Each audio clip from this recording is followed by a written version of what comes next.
따뜻한 감성, 차가운 이성, 정확한 분석이 함께합니다. 뜨거움과 따뜻함이 함께하는 시간, 신일의 출발 새아침. 신율의 출발 새 아침 3부 순서 시작합니다. 여러분들 오늘도 문자 많이 보내주고 계신데요. 1223님, 과거 정권이 무엇을 했는지 답답합니다. 수십 년 동안 투기가 활성화된 거요. 7324님, 우리나라는 물 부족 국가입니다. 물을 다루는 문제는 절박합니다. 4대 강에 대해 비판만 하지 말고 지금 시점에서 보완하고 연구해야 합니다. 0916님, 교수님께서 서장관을 꼬집지 않아서 언제쯤이실까 했는데 사직 써낼 양반은 따로 있습니다. 이런 문자 보내주셨고요. 2716님, 메리 크리스마스. 이웃을 한 번 더 생각하고 추운데 따뜻함을 같이 하는 크리스마스가 되세요. 고맙습니다. 오늘 문자 보내시는 분들께 올해 아마존에서 최고의 책으로 선정된 책이죠. 제로 투 원 몇 분 선정해서 보내드립니다. 신율의 출발 새 아침 3부 순서 광고 듣고 시작합니다.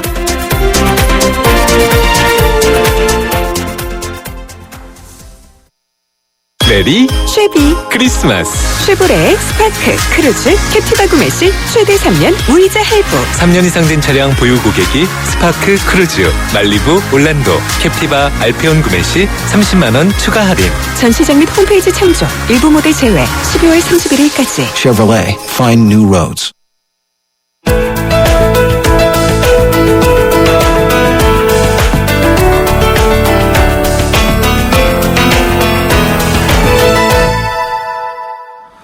지난 17일 조현아 씨 동생이죠. 조현민 대한항공 전무가 소속 직원들한테 반성문이라는 제목의 이메일을 보냈는데요.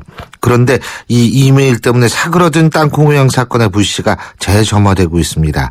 대한항공 총수 일가가 반성을 하고 있는지 의심스럽다면서 많은 사람들의 공분을 사고 있는 건데요. 대한항공은 왜 사과를 해도 오히려 화만 돋구는 걸까요? 소통의 기술이라는 책 저자시죠. 서울 커뮤니케이션 대학원 정명태 교수 연결해서 사과하는 방법에 대해서 알아보겠습니다. 정 교수님 안녕하세요. 네, 안녕하십니까. 이거 참 사과하는 방법도 배워야 되나요?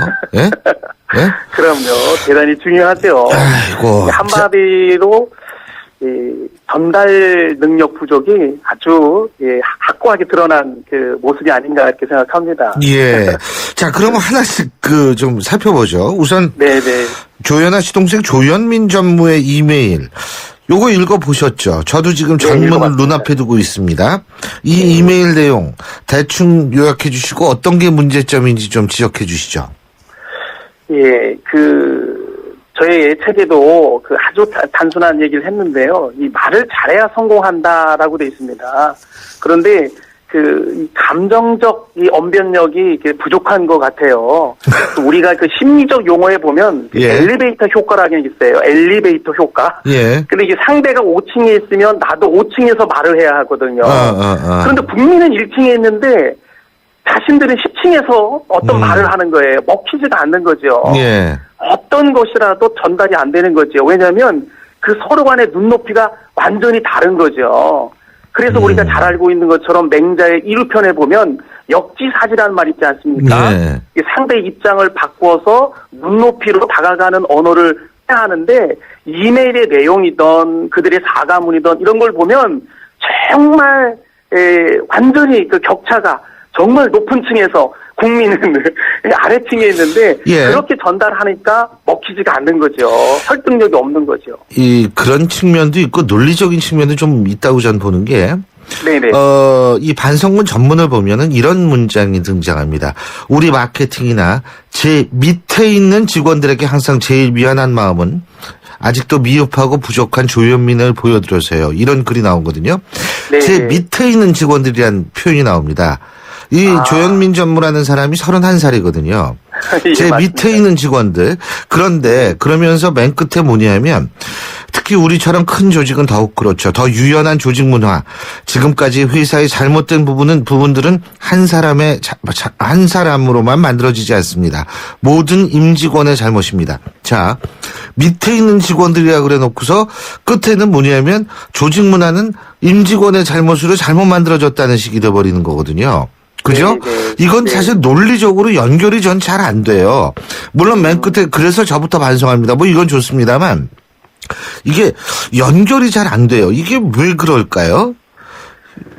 그분의 그 마인드, 우리가 말하는 가치관 같은 그런 형성된 부분들이 어떤 것이든 이렇게 수직 문화, 개인 소유 의식이 강한 거죠. 그래서 직원을 언제나 가장 우선시하는 사고나 뭐 이런 마인드가 아니라 굉장히 잘못된 마인드를 가지고 있는 거예요. 그래서 저는 그런 생각을 했습니다. 그런 언어폭력, 태도, 또 생각에 드러난 사과문 내용들을 보면서 그런 것이 우연히 나타난 것이 아니라 아마도 성장하면서 자라면서 그런 대우를 경험을 갖고 있었던 것이 이번에 드러난 것이 아닌가. 예. 저는 그렇게 생각하면서 근본적인 마인드, 그 가치관, 그런 어떤 부분들이 굉장히 제가 볼 때 부족한 그렇죠. 그런 모습을 제가 느꼈어요. 간단히 얘기해서 유연한 조직 문화, 지금까지 회사의 잘못된 부분들은 한 사람으로 만들어지지 않는다는 거. 이것의 가장 유연한 조직 문화가 아니라는 얘기인데 이 가장 그렇죠. 대표적인 게 제 밑에 있는 직원들이라는 그 표현이거든요. 함께 일하는 직원들 이렇게 표현을 해야지. 예? 그렇죠. 그러니까 예. 이건 뭐냐면 사고는 굉장히 경직돼 있어요. 제 밑에 있는 직원들. 그런데 네. 유연한 조직 문화는 우리 모두의 만들지 못하고 우리 모두의 잘못이다. 그래서 제가 이 부분을 지적한 거고요. 또 하나 문제점은 뭐냐면 네. 대한항공이 지금 2번의 사과문을 냈는데 사과의 주체가 2번 다 명확하지 않는다는 지적이 있습니다. 네, 어떻습니까? 일단은 그 조현아 씨, 또 조현민 씨 이런 분들이 뭐 직접 만나지 못했지만 이번에 방송을 통해서 그들의 표면적인 것들을 봤을 때 표현력의 부족, 우리가 말하는 커뮤니케이션의 이 어떤 전달력, 표현력, 감정, 느낌, 소견들을 드러내는 이 커뮤니케이션 같은 부분들을 정말 다시 배워야 할 사람들이 아닌가 저는 그렇게 생각하고요. 누가 어디서 무엇이 어떤 문제가 잘못되었는지 그 사과의 주체, 구체성이 없는 것은 다시 말해서 그들이 이 타이밍을 놓쳤다고 좀 봐요. 예, 그래서 타이밍은 즉시, 예, 그러니까 사과의 어떤 이 중요한 포인트가 이 즉시, 이 타이밍이 중요한데 타이밍을 놓친 다음에 발생되는 사과는 효력이 떨어지는 거거든요. 뭐 칭찬이든 다른 것도 이 타이밍이 중요한 것처럼 전반적으로 타이밍을 놓쳐버렸다라는 것이고 좀 더 구체성이 빠진 거죠. 그러다 보니까 누구에 대해서 무엇에 대해서 잘못했는지를 모르고 막연하게 그냥 주변 사람들이 매스컴에서 그러니까 그냥 물타기식으로 그냥 묶어서 이걸 처리하다 보니까 국민들에게 또 직간접적으로 그 최고의 서비스를 누리는 그 항공 서비스의 책임자들의 반성이나 그런 어떤 언어들이 와닿지가 않는 것이지요. 저는 그렇게 이제 생각을 합니다. 그걸 모르고 그랬을까요? 아니면은 고압적인 그 회사의 문화 때문에 어쩔 수 없이 문구 만드는 사람이 그렇게 할 수밖에 없었던 걸까요? 한마디로 말하면 그 회사의 고질적인 그 수직 문화 같은 정말 그런 부분들이 오늘 결과를 가져오지 않았나 저는 그렇게 생각을 합니다. 원론적으로 얘기를 한번 해보죠. 네. 근데 이거처럼 사과를 했다라고 주장을 하는데 받는 사람은 전혀 사과라고 생각하지 않는 경우가 많죠. 예? 그렇죠. 네, 그렇죠. 자, 그렇다면은 기본부터 좀 배워야 될 것 같은데 대한항공 측이 그렇죠. 이 사과의 기본은 뭡니까? 사과의 기본은 가장 중요한 것이 우리가 늘 얘기하는 것처럼 이 진정성이에요. 정말 진실이 담겨져 있는 그런 것이 기본이 돼야 되고 거기에 당연한 오늘 타이밍입니다. 사과는 즉시 하지 않으면 나중에 시간이 지나서 하는 사과는 절대로 그것이 와닿지가 않아요. 이번 사건은 타이밍을 놓쳐버렸어요. 예. 그래서 타이밍을 놓쳐버린 다음에 그 행동들, 위기를 처리하는 그 문제들이 다 형식화되어 있는 것이죠. 그리고 섬세하지 못한 뭐 문장력 또 어떤 메시지의 표현력 이런 것들이 그 타이밍을 놓쳐다 보니까 그러면 전달력이 없는 거죠. 그럼 이런 신뢰도가 사과문이 완전히 타이밍만 제때 나오면 괜찮다는 말씀이세요? 그렇죠. 저는 타이밍이 이 앞뒤가 논리적으로 중요한 앞뒤가 안 역할을 맞아도 하는데 예? 네. 타이밍만 맞으면 괜찮은 거예요? 논리적으로 앞뒤가 안 맞고 그렇지는 않죠. 기본적으로 논리성이 맞고 또 진정성이 진정성이 중요하겠죠. 하기 위해서는 타이밍을 놓쳐버리면 그 효과는 굉장히 떨어지고 신뢰라고 하는 것을 이렇게 형성해 가는데 굉장히 어렵다라는 거죠. 그걸 놓쳐버렸다라는 거죠. 그러니까 타이밍도 중요하지만 진정성과 어떤 그 진정성이 입각한 논리성 이런 것이 다 갖춰져야지 사과가 그렇죠. 된다. 그런 삼각형 그것들이 갖춰져야 되는 것이죠. 네. 예, 그렇군요. 그러면 이렇게 신속하고 타이밍도 잘 맞고 논리적 진정성이 있는 사과의 사례가 있을까요? 그렇죠. 가장 적합한 같은 업종의 비슷한 업종이 하나 있는데 도미노 피자 아시죠? 예. 우리가 먹는 그 도미노 피자 같은 거. 미국에 예. 이 도미노 피자가 있는데 패트릭 도일이라는 사장이 있었어요. 상황이 똑같습니다. 직원이 농담으로 피자에다 침을 뱉은 거예요. 그 동영상이 유출이 됐습니다. 아이고. 예, 그래서 회사에 생존이 걸려있는 그런 문제가 있을 때 40분 만에 사장이 직접 이 방송에 나가서 진정성 있게 공개 사과 방송을 해서 다시 회사가 제 상승을 또 고객들로부터 마음을 돌려놓았던 사례가 있습니다. 그러니까 이런 태도를 보였어야 한다라는 거죠. 또 같은 이 항공사지요. 1967년 사우스웨스트 항공사지요. 발음이 어렵지만 허브 컬러 허라는 창업주가 진짜 어렵네요. 직원 중시의 경영 철학을 통해서 예. 시작은 비행기 한 대로 시작했지만 오늘날 500대의 비행기를 보유하고 미국 항공사의 4위까지 올라가는 아주 실질적인 그런 위기 관리를 대처했던 능력이 그 회사를 더 큰 어떤 성장의 계기로 이렇게 발전시켰던 사례들이 있다라는 거죠. 예. 그리고요. 이게 만일 사과만 제때 그리고 진정성 있게 논리적으로 했더라면 네. 사태가 이 정도로 크게 되지 않았을 것이다. 이런 얘기가 있는데 맞습니다. 동의하십니까? 대한항공 측이? 예? 그렇죠. 맞습니다. 예. 그렇다면 가장 중요한 거는 근데 사과하기가 어려운 건 사실이에요. 솔직한 얘기로. 그죠? 일반 사람 사과 잘하세요? 우리 정 교수님. 그게 바로 이제 오늘날 커뮤니케이션의 기술이죠. 예, 사과에 능숙하고 또 가치관의 문제가 있는 것 같아요. 제가 중심을 그러니까 직원이 언제나 또는 고객이 언제나 중요한 자산의 가치를 두었다라면 이런 문제가 발생되지 않았죠. 예. 그런 이 가치 중심의 문제가 결국은 이런 결과를 만들었다고 저는 이렇게 보고 있는 거죠. 근데 그 가치가 사람의 가치가 쉽게 바뀌는 게 아니잖아요. 이게 어렸을 적부터 다 굳어온 거 아닙니까? 그렇죠. 네. 어릴 때부터 형성돼서 가져온 거죠. 예. 그러면 이제 대한항공 조현민 전무 이메일로 여론이 더 나빠졌는데 이걸 네, 어떻게 돌파구를 찾아야 됩니까? 제 생각에는 자꾸 이 문제를 묶어서 물타기식으로 덩어리로 해결하려고 그래요. 하나씩 구체적으로 아주 세세하게 처리하는 그런 모습을 보여줘야 된다고 저는 그렇게 생각하고요.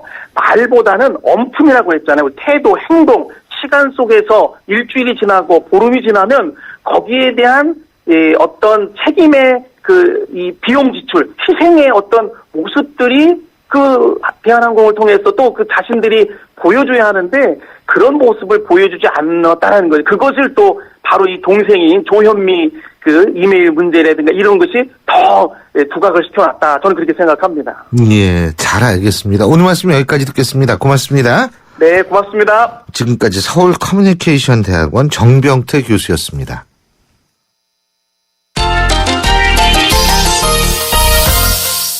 스포츠 소식 알아보겠습니다. 경향신문 김세훈 기자 연결하죠. 김세훈 기자? 네, 안녕하세요. 예, 넥슨 강정호에 대한 포스팅에서 가장 높은 금액을 써낸 구단이 드디어 밝혀졌죠. 네. 피츠버그라고 그러네요? 네, 그렇습니다. 피츠버그가 강정호 선수한테 이제 500만 달러를 지불하면서 포스팅의 우선 협상권을 따낸 거로 어제 이제 외신을 통해서 보도가 됐습니다. 당초는 내야수가 좀 약한 팀이 포스팅을 할 거다. 그래서 샌디에이고가 유력하다. 뭐 이런 얘기가 나왔었는데요. 피츠버그로 밝혀지니까 좀 의아하다는 반응입니다. 예. 일단 피츠버그가 내야수들이 상당히 좋습니다. 그리고 수전들이 다 확정이 다 돼 있고요.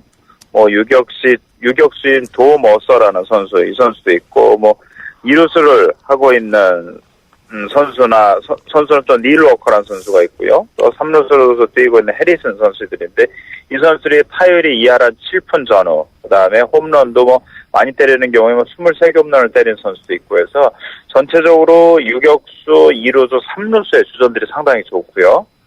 그래서 강정호 선수를 데려가려고 하는 게 왠지 참 모르겠다 이런 반응들도 있고 특히 돈을 좀 안 쓰는 구단입니다. 연봉 총액 기준으로 보면 30개 메이저리그 구단 중에 27위거든요. 근데 그 정도로 돈을 안 쓰고 내야진이 단단한 팀이 왜 강정호 선수한테 500만 달러라는 적지 않은 건 돈을 걸고 협상을 하려고 하냐. 예. 이거에 대해서 조금 이건 도박이다라는 얘기도 있고요. 예.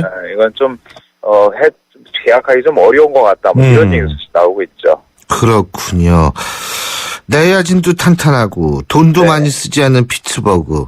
그런데 500만 달러가 이게 작은 금액이 아니죠. 전 뭐 잘 그렇죠. 모릅니다만. 그죠? 근데 네네. 왜 이 돈을 줬을까? 여기에도 설이 분분한 모양이에요? 네, 일단 상식적으로 본다고 하면 강정호 선수가 주전은 어렵습니다. 백업 내야수가 필요한 모양이다.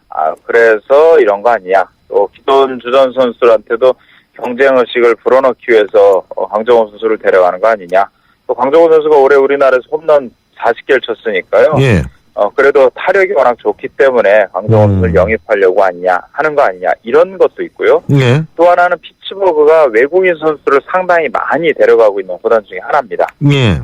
메이저리그 최초로 인도 선수들도 데려간 그런 구단이 있고요. 또 그런 구단이기도 하고 또 밑에 하브리그 팀에서 다양한 국적 선수들이 상당히 많이 있어요. 예. 강정호 선수를 그렇게 마케팅적으로 또 활용하려고 하는 거 아니냐 이런 또 얘기도 있는데 반면 걱정스러운 얘기도 있습니다. 뭐요? 그건 어떤 거냐면은 실제로는 피츠버그가 강정호 선수를 데려가고 싶지 않은데 예. 다른 구단이 못 데려가게 하기 위해서 일부러 금액을 세게 올려놓은 거 아니냐. 그러다 이제 한 달 동안 계약이 안 되게 되면 강정호 선수 메이저리그 못 가게 되니까요. 물론 이건 설입니다. 그러니까 그런 얘기도 있고 하는데. 그럼 질이 아주 안 좋은 거죠? 네. 근데 그거는 아닐 것 같고요. 근데 지금 상태에서 분명한 거는 일단 피츠버그가 내야진이 탄탄하고 연봉 돈을 많이 쓰지 않는 구단이고 또 강정호는 가면 백업 내야수가 될 게 지금으로서는 좀 분명해 보이니까요. 예. 강정호 선수가 연봉 협상을 진행할 때 좋은 조건을 이끌어내기 좀 어려울 거라는 거죠. 그러니까 연봉을 좀 상 예상보다 많이 적다고 해도 강정호 선수가 메이저리그 가기 위해서는 수용해야 되는 상황이 될 수 있습니다. 그렇군요.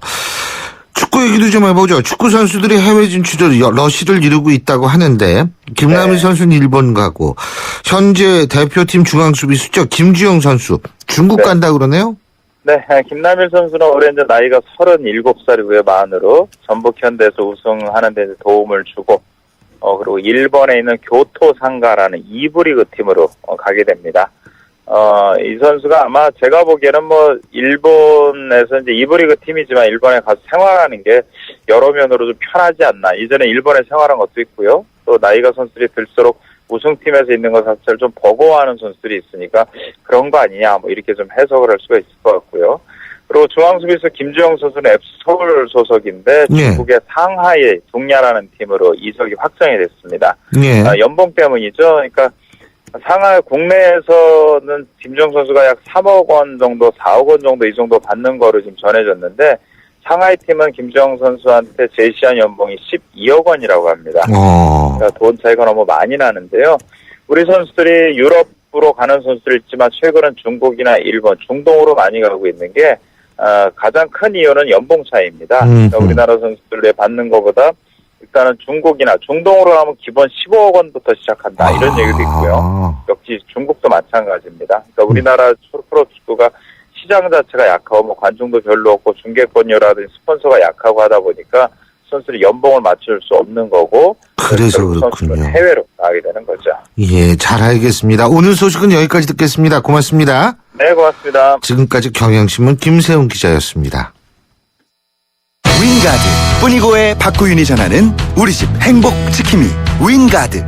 가정의 안전 항상 걱정되시죠? 스마트 방범창 윙가드가 강한 내구성과 스마트폰 알림 서비스로 가정의 행복을 지킵니다. 1566-7310 Smart Security Window, 윙가드. 국민 여러분, 드디어 전국 8만여 공인중개사가 운영하는 부동산 사이트가 등장했다는 속보입니다. 이름하여 K랜. 정부가 지정하여 신뢰할 수 있는 K랜은 전국 부동산 알짜 매물만 등록되어 있다고 합니다. 지금 바로 접속하세요. KREN 한국공인중개사협회 Kren.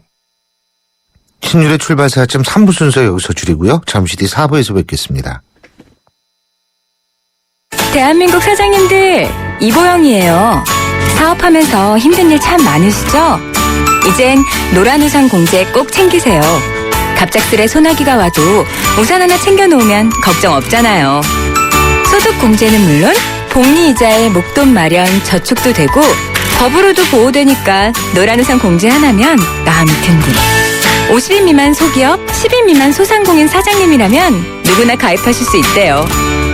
창업할 때 가장 먼저, 사업할 때 가장 가까이. 참 든든한 동행, 노란 우산 공제. 이 캠페인은 중소기업 중앙회와 함께합니다.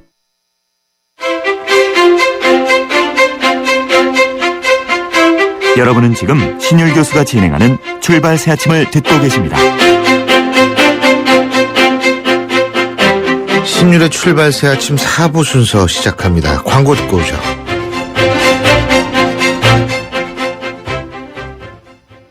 우리 집 통신 대표번호 101. TV지를 101로 인터넷을 101로 홍보이도 101로 모두 가입해 CCTV만 봐도 101로 함께 101. 우리 집 통신은 101로 모두 다 해결해요. LG U+.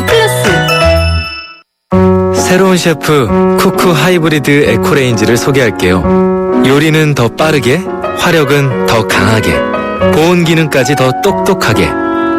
쿠쿠, 이번에도 감동이죠? 생활을 더 맛있게, 더 멋있게. 쿠쿠 하이브리드 에코레인지. 메리 쉐비, 크리스마스. 쉐보레, 스파크, 크루즈, 캡티바 구매 시 최대 3년 무이자 할부. 3년 이상 된 차량 보유 고객이 스파크 크루즈, 말리부 올란도, 캡티바 알페온 구매 시 30만 원 추가 할인. 전시장 및 홈페이지 참조. 일부 모델 제외. 12월 31일까지. Chevrolet, find new roads. 예, 이맘때면은 드는 생각, 시간이 빠르다. 그런 얘기죠. 그리고 항상 사람들이 하는 얘기 있습니다. 다사다난했다. 올해는 근데 정말 다사다난했습니다. 기억하고 싶지 않은 일들도 너무 많았습니다. 바로 2014년. 그런 2014년이 이제 일주일 남았는데요. 자, 개인적으로도 한 해를 돌아봐야 하는데 또 저희 같은 입장에서 볼 때에는 뉴스도 돌아봐야 합니다. 그래서 그 매주 수요일 이 시간에는 올 한 해의 주요 뉴스 보고 있죠. 오늘은 북한 관련 뉴스 정리해 보겠습니다. 지금 이 자리에는 통일연구원 전현준 박사님 나와 계십니다. 안녕하십니까? 안녕하십니까? 자, 이 북한 뉴스를 정리하려면은 참 고민이 많으시겠어요. 우리 전 박사님. 한두 개가 아니지 않습니까? 그렇습니다. 뭐 한 해 동안 일어났던 일이 너무 많기 때문에 글쎄요. 뭐가 중요하고 이거 고르기도 힘들었을 것 같은데. 자, 맨 처음에 어떤 거 한번 고르시겠어요? 우선은 큰 사건이었었죠. 10월 4일 날 그 3인방이. 3인방. 예, 소위 3인방이. 3인방 그러면 문고리 권력 3인방인가 어떤 3인방인가 하는데 여기선 북한 3인방이죠. 북한도 3인방이 있습니다. 예, 그래서 방남을 했었는데요. 그때 왜 왔느냐 이제 그런 것에 대해서 많은 언론들이 관심도 갖고 전문가들이 나와서 얘기도 했습니다만은 뭐 이제 뒷북치기 같기는 합니다만은 역시 북한 선수단 격려를 하러 온 거 아닌가. 그때 북한이 좋은 성적을 거뒀지 않습니까? 7위까지 올라갔었거든요. 그래서 김정은 입장에서는 굉장히 기분이 좋았었던 거 아닌가 싶습니다. 왜냐하면 김정은이가 등장하면서 소위 체육 정치라는 걸 했거든요. 그게 거의 유일한 업적 아닌가요? 그래서 어떻든 그 김정은이가 등장한 이후로 사회를 좀 밝게 가져가자. 그런 생각도 있었던 것이고 또 체육으로 눈을 돌려서 김정은에게 지나치게 쏠리는 그런 쏠림을 좀 막아보자는 생각도 있었겠습니다만은 보통 이제 3S 정책이라고 하지 않습니까? 스포츠라고 하는 것이 이제 정치적 무관심을 유도를 해서 국민들이 과도하게 정치적인 관심을 갖지 못하도록 하는 그런 정책입니다만은 어떻든 자기들이 성공적으로 체육 정치를 했다고 하는 그런 자축도 있는 것 같고 그래서 이제 방남을 했고 근데 우리 조선은 의미 있는 한 가지가 좀 있었죠. 2차 고위급 회담을 일단 수용을 했습니다. 예. 예, 그래서 그동안에는 전혀 북한이 2차 고위급 회담에 대해서 반응을 보이지 않고 오히려 이제 뭐 훈련 중지라든가 삐라살포 중지 이런 것들을 얘기를 하면서 고위급 회담에 대한 답을 주지 않았었는데 전격적으로 남한이 와서 2차 고위급 회담을 수용을 했습니다. 그러나 예. 청와대는 가지 않았습니다. 예. 네. 그렇군요. 그러니까 결국은 기분이 좋았겠죠. 김정은도 뭐 워낙 딴 일들이 안 풀리니까. 아, 그렇죠. 기분이 좋았죠. 네. 예. 그리고 또 다른 뉴스 뭘 꼽을 수 있을까요? 그다음에 이제 김정은이가 아팠지 않습니까? 40일 동안 안 네, 40일 동안 이제 나타나지 않았었는데 그것 때문에 많은 해석이 있었습니다. 김정은이가 혹시 죽었지 않느냐 아니면 또 체포되지 않았느냐 뭐 쿠데타가 일어나지 않았냐 뭐 온갖 추측이 난무했습니다만은 결국은 40일 만에 그러니까 9월 3일 날 이후로 등장하지 않다가 10월 14일 날 등장을 이제 하면서 지팡이를 짚고 등장을 했었죠. 예. 그래서 역시 이제 아픈 것이 맞았다 그런 생각을 합니다. 그 중간중간에 외국에서 정형외과 의사들이 들어갔다는 등 중국에서 의사가 들어갔다는 등 그런 이제 보도들이 있었거든요. 그래서 아마 이제 수술을 받았지 않았는가 발목이라든가 이런 부분에 그러면 김정은은 왜 그렇게 아팠는가 젊은 사람이 예. 그런 의문이 있었지 않습니까? 예. 근데 이제 과도한 행동 그러니까 자기 아버지 못지않은 현지 지도를 했었고, 그 다음에 이제 술이라든가 담배, 그 다음에, 너무 많은 이제 그 과다한 음식 섭취겠죠. 그러니까 스트레스가 많으면 이제 음식을 많이 먹는다는 그런 속설이 있습니다만은 예. 어떻든 스트레스가 많겠죠. 그러다 보니까 체중이 굉장히 이제 늘어나 있는 상태이지 않습니까? 그렇기 때문에 또 그런 상태에서 지나치게 현지 지도를 많이 하고 많이 움직이다 보니까 아마 과부하라고 합니까? 예. 체력도 아마 과부하가 걸렸던 거 아닌가 싶습니다. 근데 이런 얘기가 나왔다는 사실 자체는 김정은이 권력이 아직도 불안하다 이렇게 볼 수 있는 근거가 될 수 있나요? 물론 이제 건강이 중요하죠. 지도자에게. 그렇잖아요. 건강이 그렇죠. 나쁘면은 갑작스런 이제 급사를 할 수도 있고 그렇죠. 어떤 유고가 생길 수도 있기 때문에 김정은 정권 자체가 불안하다 그런 얘기도 할 수 있겠죠, 물론. 예. 근데 이제 그 건강이라고 하는 것은 저희들이 정확한 정보를 갖고 있는 건 아니기 때문에 무슨 주치의가 와서 언론에 나와서 얘기한 것도 아니고. 그렇죠. 그렇지 않습니까? 그래서 그렇습니다만은 그러나 이제 북한은 이 수령이라고 하는 존재가 매우 중요하지 않습니까? 예. 김일성 시대부터 그렇습니다만은 장수연구소라는 게 있어가지고 어떻게 해서든지 오래 살리는 그런 노력들을 하거든요. 그 연구소가 성공적이지 못한 모양이에요. 사실 김정일이도 뭐 일찍 죽은 거 아니에요? 물론 그렇죠. 꼭 네. 성공적이라고 볼 수는 없습니다. 어떻든 김일성이 좀 급사하고 막 어떻든 그러니까. 그 사람들 입장에서는 그만큼 중요한 존재 아니겠습니까? 그래서 온갖 수단을 다해서 건강 관리를 하고 있는 그런 상황이기 때문에 뭐 현재로서 김정은이가 급사를 한다. 그렇게까지 볼 수는 없겠습니다만 어떻든 김정은 건강이 매우 중요한 요인입니다. 예. 그리고 그 다음 이제 이슈는 어떤 거 고를 수 있을까요? 그 다음에 이제 김정일 3주기라는 게 있었습니다. 예. 예.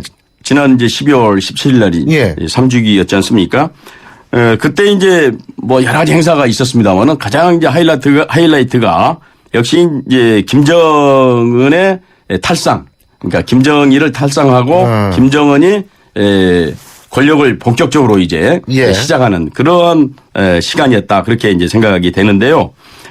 김정일 보통은 북한은 그렇게 공식적으로 얘기하지 않습니다. 뭐 3년 탈상이다. 그렇게 얘기는 하지 않습니다만은 워낙 유교적인 전통이 많이 남아있고 그렇기 때문에 3년 탈상을 한다. 그렇게 얘기를 보통 하고 예. 김일성 죽은 이후에 김정일이가 약 3년 만에 본격적인 그 김정일 시대를 열었기 때문에 이번에도 그렇게 이제 해석을 하는 것 같습니다만은 실제 있어서는 김정은이는 자기 아버지가 죽은 직후에 바로 권력을 이양받기 시작을 했습니다. 그러니까 예. 2011년 12월 17일 날 죽고 12월 29일 날 상을 치르고 30일 날 12월 30일 날 최고사령관의 지위를 받거든요.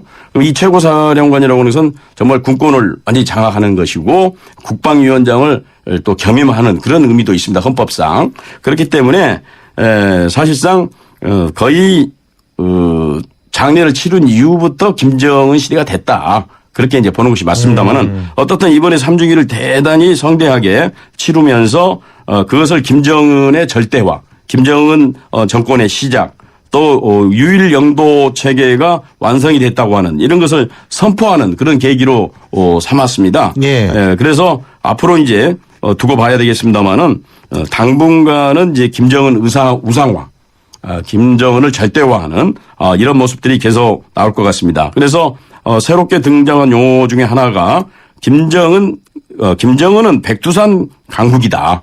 백두산 강국이다. 그동안에는 이제 뭐 강성 대국이라고 하는 그런 용어를 썼습니다만은 백두산 강국이라고 하는 그런 용어가 나옴으로써 이제 절대적인 그런 권력의 길로 들어섰다. 그렇게 생각을 합니다. 예. 근데 지금 김정은 시대가 왔다, 이제 됐다, 이런 말씀 하셨는데, 그렇다면 권력이 굉장히 안정적이다. 지금 전 박사님 그렇게 평가하시는 겁니까? 왜냐하면 안정적이다, 불안정적이다 하는 판단은 기준은 뭐냐 그런 거거든요. 그런데 불안정이 되려고 한다면은 이 반체제 세력이 있어야 됩니다. 그러니까 김정은 권력에게 도전하는 그런 세력들이 있어야 되거든요.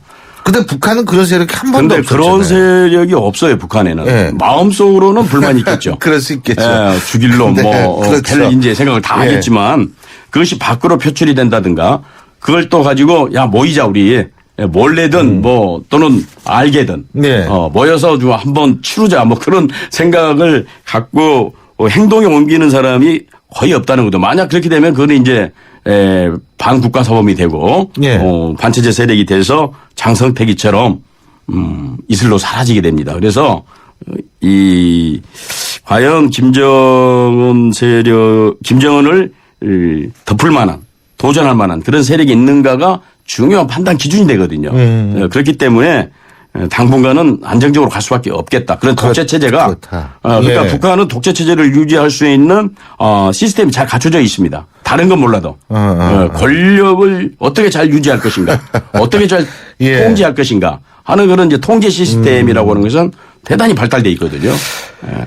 그렇다면 권력 재편도 이제 마무리가 됐다. 이렇게 보시는 거예요? 작년에 이제 장성택이 죽이고 뭐 이렇게 해가지고 이제 그러면 권력 재편도 다 끝난 건가요?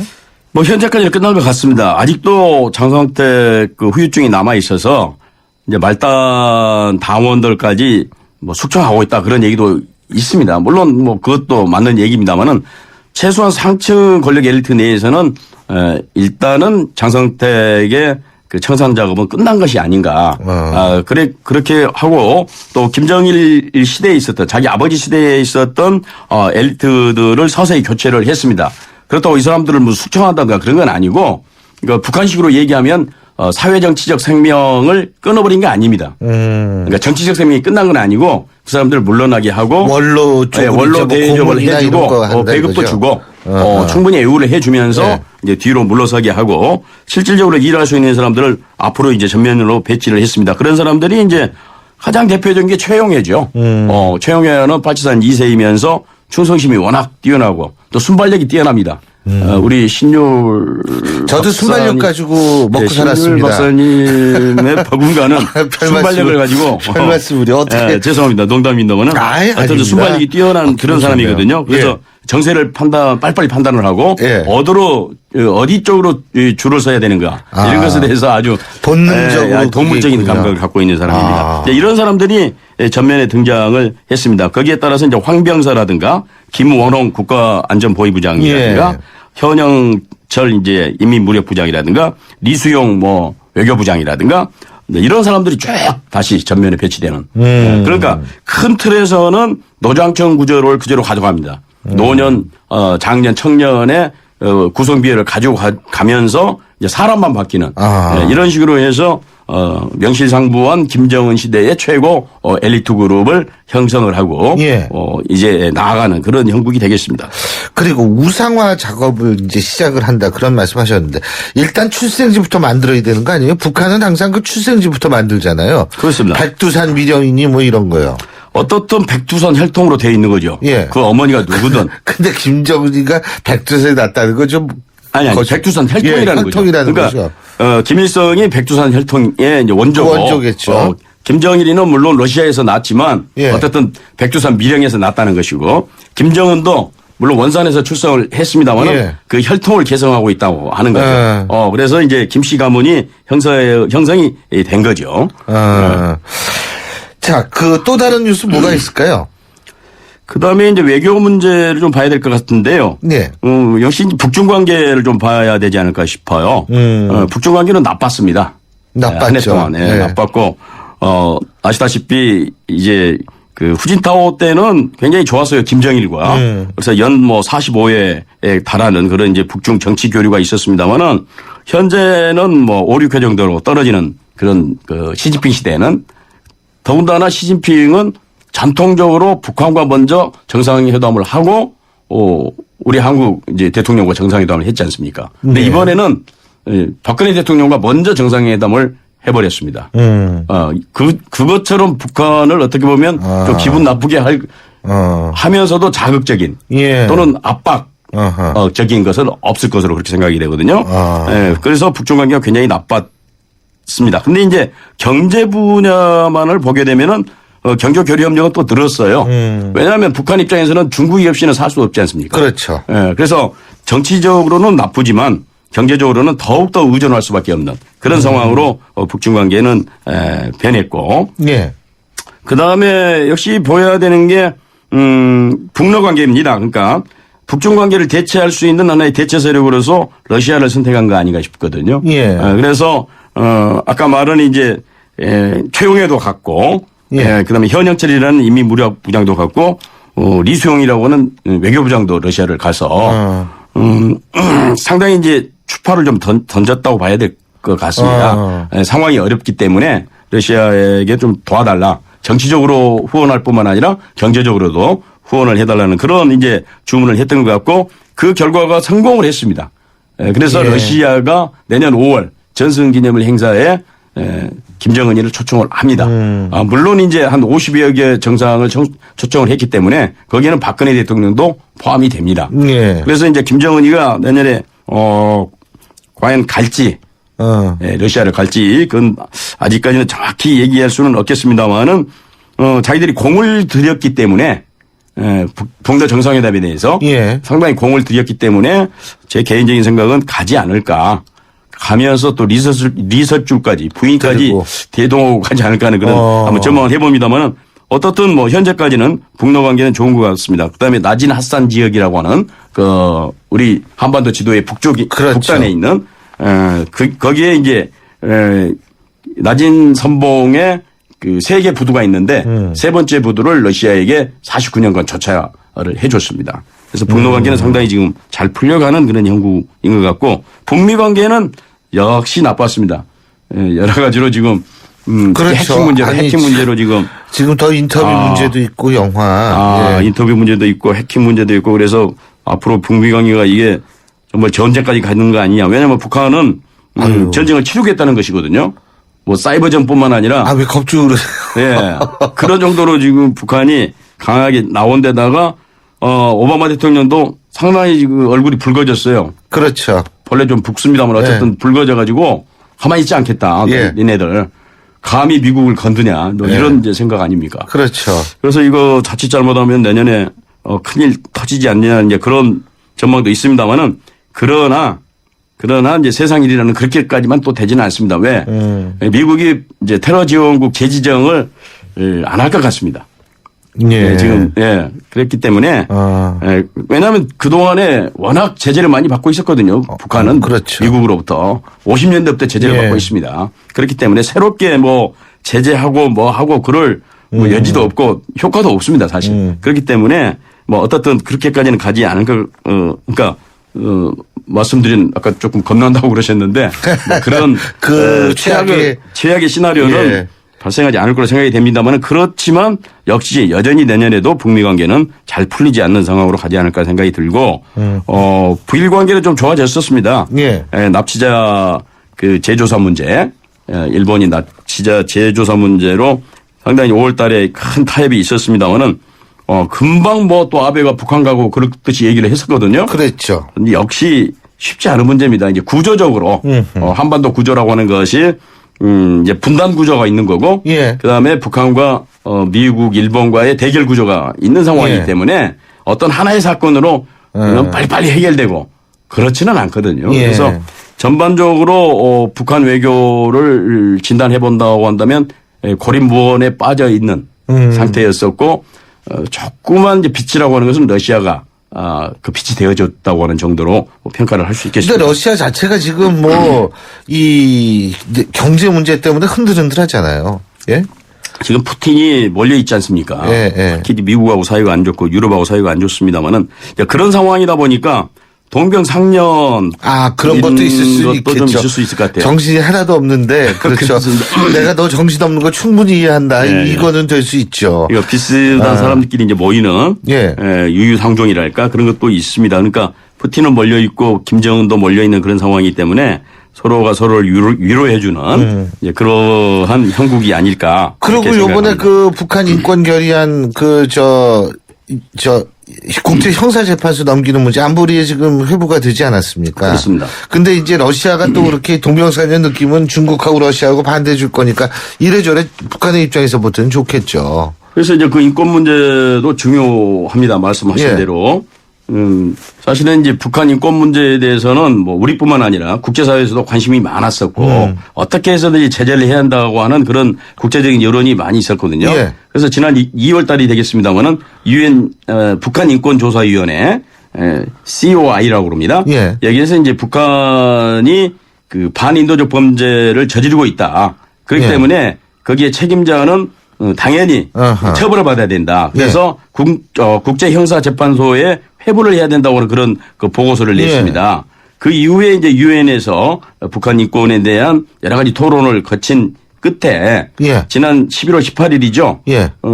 유엔 제3위원회 여기는 이제 인권 문제라든가 비정치적인 문제를 인도적인 사안을 다루는 곳입니다. 여기에서 국제형사재판소에 넘기도록 공고하는 내용을 채택을 했고 이것이 이제 12월 18일 날 유엔 총회에서 유엔 총회 본회에서 통과를 하게 됐고 12월 22일 날 유엔 안보리 회의에서 일단 안건으로 채택이 됐습니다. 다만 이게 이제 형사재판소 ICC로 넘어가기 위해서는 유엔 안보리 상임이사국 5개 국가가 모두 찬성을 해야 되는데 지금 중국과 러시아가 반대를 하고 있기 때문에 뭐 안보리에서 뭐 채택이 되는 것이 쉽지는 않겠습니다만 어쨌든 인권 문제가 중요한 이슈로 대두가 됐었습니다.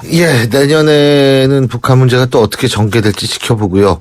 올 한 해 우리 전현준 박사님 덕분에 정리 잘했습니다. 오늘 말씀 잘했습니다. 오늘 말씀 잘 들었습니다. 고맙습니다. 감사합니다. 지금까지 통일연구원 전현준 박사였습니다. 승기는 손 큰 사람. 토핑을 2배로 주니까 베이컨, 스테이크, 소세지, 오징어, 새우가 듬뿍. 빵 끝엔 크랜베리 크림치즈와 애플 시나몬이 꽉. 토핑이 2배. 토핑 킹. 와, 맛도 2배네. 1588-5588 피자헛. 지금 주문하면 미디엄 가격에 라지를. 거기 자네 꼴을 보니 어젯밤도 달렸구만. 지금부터 받아 적게. 이태백의 숙취비책. 헛개는 기본, 특허받은 복합원료로 숙취 해소에 강하게. 이태백의 숙취비책. 특허까지 받았으니 이태백이 강추하네. 생명보험 우수인증 설계사 만나보셨어요? 고객 불만 건수 제로의 자부심, 고객을 위한 한결같은 성실함, 고객의 미래를 설계하는 전문성, 바로 생명보험 우수인증 설계사입니다. 믿고 신뢰할 수 있는 생명보험 우수인증 설계사가 고객님과 함께합니다. 생명보험협회. 어르신들의 근육을 풀어드리고 싶다는 몸짱 트레이너들. 기프트카 쉐어링을 신청해 강원도 유촌리 마을을 찾았답니다. 아이 시원하다. 기프트카 덕분에 표정까지 확 풀리셨네요. 누구나 이용할 수 있는 모두의 차 기프트카 쉐어링. 기프트카 홈페이지에서 신청하세요. 현대자동차 그룹.